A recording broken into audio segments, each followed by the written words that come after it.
netizen di Indonesia, di Jakarta, dan seluruh Indonesia. Perkenalkan, nama saya Halida Novita. Kebetulan saya bekerja di RSUD Tebet di bagian koordinasi di sana. Nah, saat ini saya mau menjelaskan bukan ke arah ilmu saraf, tapi lebih ke alur registrasi di RSUD kami. Nanti bisa diikutin ya. Bisa dia udah sampai sini balik lagi ke sono.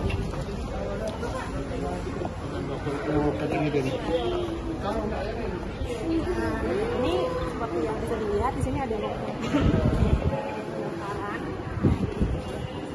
Ini ada masalah dulu. Lalu bagian security, boleh saya tanya ini untuk apa ya Mas? Ini panggilan normal. Ini buat pasien ke poli mana aja gitu ya? Jadi sekarang ini buat pasien daftar manual atau online? Paling ini buat daftar pasien manual. Kalau misalnya nggak dapat nomor dia ngapain? Paling kita harisin ke daftar online via aplikasi.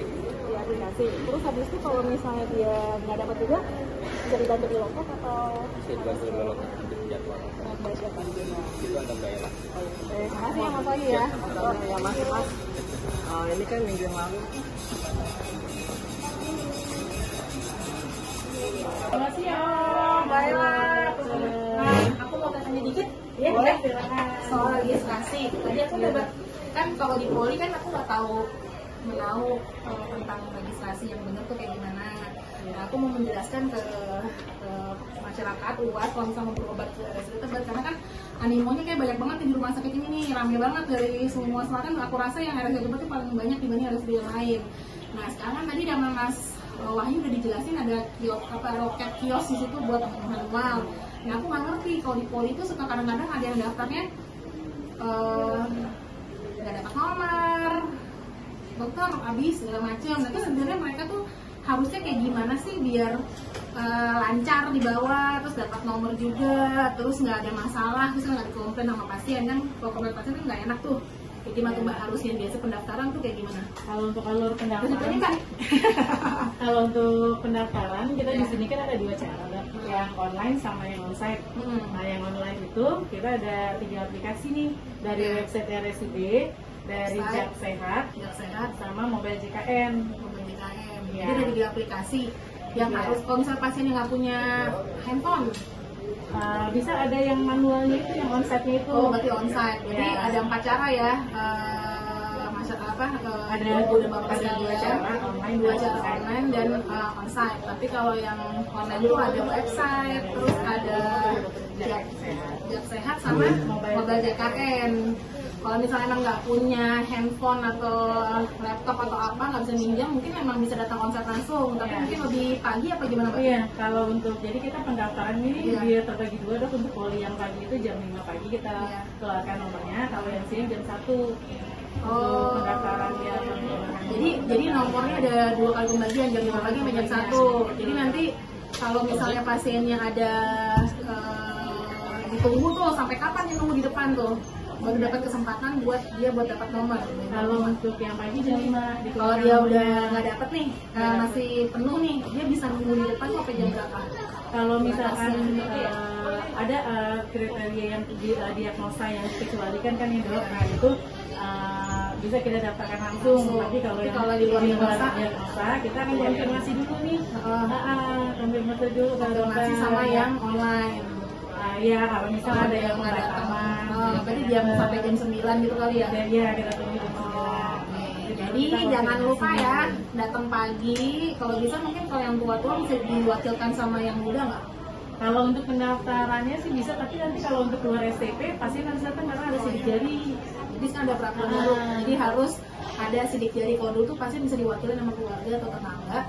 Tapi begitu dia bisa ambil obat, tapi kalau misalnya sekarang dia harus fingerprint, jadi pasiennya tetap harus datang, walaupun pagi-pagi mungkin digantiin, tapi pas dia mau cetak SPP harus di bagian verifikasi ya, nanti ada alatnya, di bagian verifikasi nanti harus pakai fingerprint yang bersangkutan, nggak boleh enggak. Itu udah aturan dari BPJS, kalau mau komplain ke BPJS ada nomornya, nanti ada nomornya nih.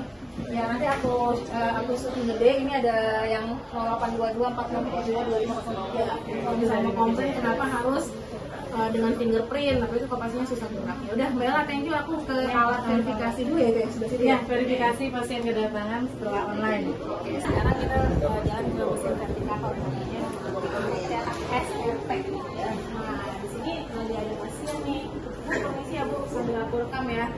Jadi ini ada Mbak Ajeng, biasa sih ada satu lagi Mbak Amani dari RSUD, nanti security dia bisa untuk verifikasi, anjuran verifikasi.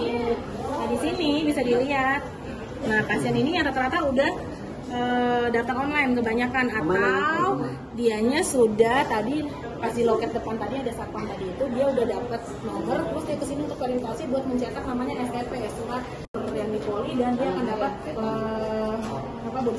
bisa buat ngambil obat ya. Coba Mbak Ajeng, tanya dikit boleh.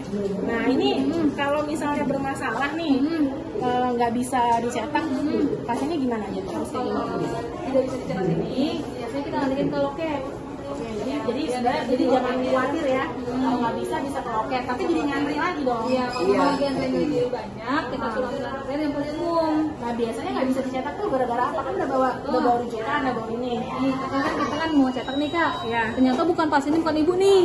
Nah, kita cetak, ternyata sidik jari pasien. Oke, berarti harus ada sidik jari. Ya, tapi kalau dulu kan sempat nggak bisa sidik jari. Ya. Sekarang udah harus sidik jari. Nah, yang kedua, yang berikutnya karena yang nomornya di sini ya itu berbeda, atau nomor rujukannya ini beda. Jadi kita oper ke loket. Jadi kalau kita dioper di loket dia akan jadi lebih lama. Iya.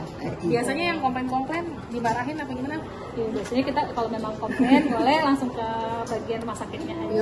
Jadi ya udah sabar ya. Hebat ya sih Mbak Ajeng. Ya udah. Sekian ya, makasih ya Mbak Ajeng. Ya udah. Berarti cukup ngerti. Kayaknya nggak terlalu kalau kurang jelas nanti akan saya info untuk nomor WhatsApp rumah sakit sama website, kalau ada kabar bisa dihubungin ke rumah sakit yang kita bersangkutan ini. Terima kasih, semoga bisa menjelaskan agak sedikit tentang sini biar nggak terlalu chaos di bawah, biasanya suka rame. Masih banyak